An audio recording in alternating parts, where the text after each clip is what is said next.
Hey, everybody, Franklin Taggart here. It is a virtual coffee break, and this is my coffee. Grab your beverage and let's chat for a moment.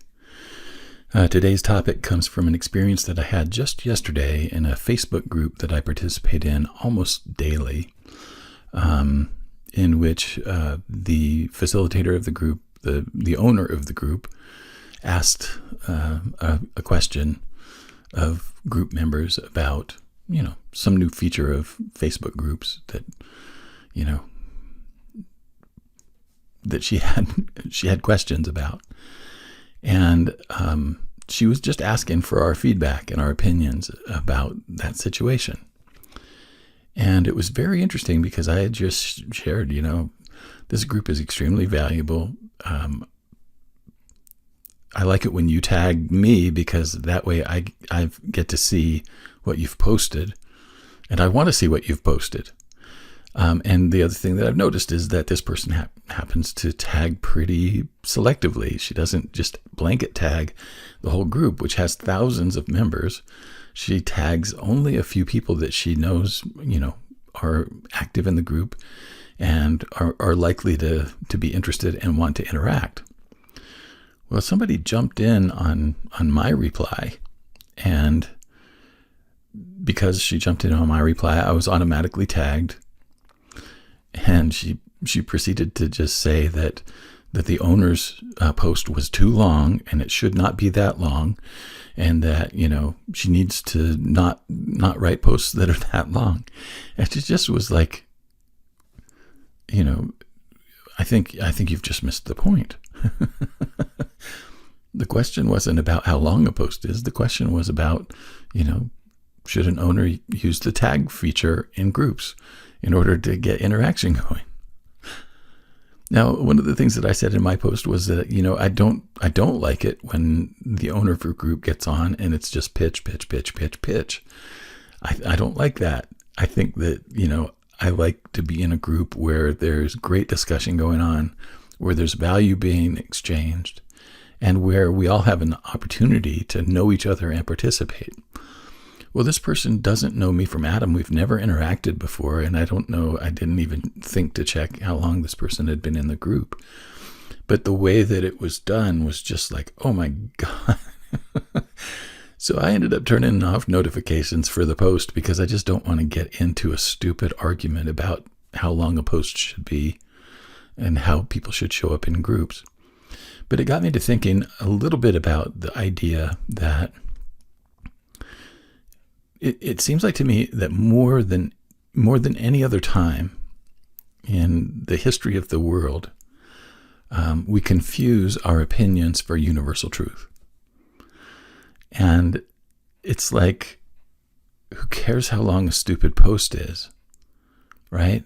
This person obviously does, but she's saying that, it's too long, it's too long, it's too long. It should be shorter, it should be shorter, it should be shorter. Well, if it's too long for you, don't read it. But other people here actually like the longer posts. They like the information that they get from the owner, and they like the discussions that happen in the group. So your opinion is fine. You can have it, but it's not universally true for everyone in the group. And so give it some space, would you? And I started to wonder about that myself. It's like there are very few universal truths. It's like we could probably put the universal truths in a fairly narrow book, the ones that we all might agree on. Because God knows we've got a lot of truths running around out there that we can't agree on. And we keep putting them out there as universal when, in fact, they may not be. So, even in the world of science, that where they're trying to come up with a truth that is, that's inarguable. Even within science, new understandings emerge all the time. And so the way that we understood the universe, even a year ago, is different now. And so even those theories that have been tried and tested, new information comes along to help expand our understanding and, in some cases, make the old theory obsolete. So one of the things that I think is really important for us to look at here is we all have opinions. God knows I've got them, and I share them quite liberally in this podcast and in this video series and on my blog, wherever. I'm very opinionated. But I know that my opinions are more probably about my own personality and preferences than anything else. And so, if I start taking them too seriously, I usually get myself in hot water. And there are people who agree with some of my opinions, and that's always kind of nice. It feels good to resonate with other people. But dang it, we've not bounced upon very many universal truths together.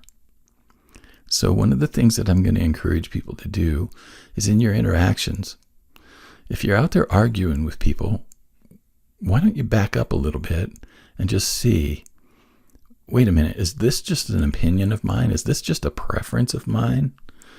Or is it really true for these other people in the room too? And you may find that it's not. And at that point, you don't have to argue so hard.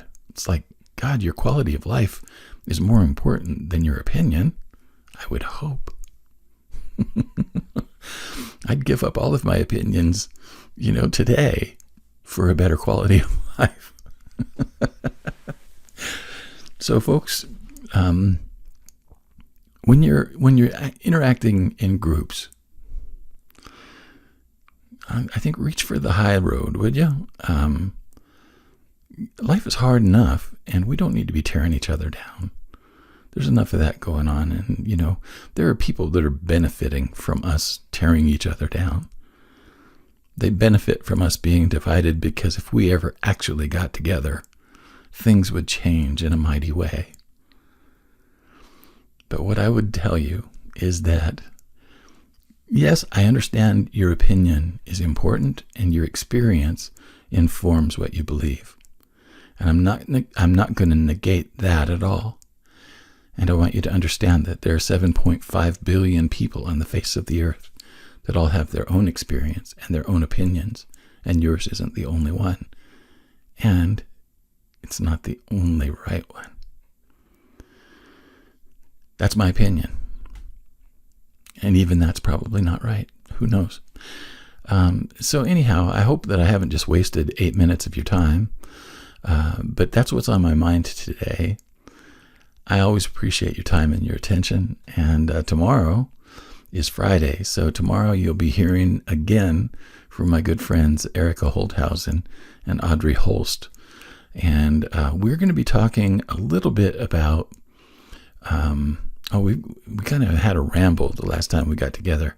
So I just want you to stay tuned, listen to what it is, and figure it out for yourself. So thanks again, and I'll see you tomorrow. So long.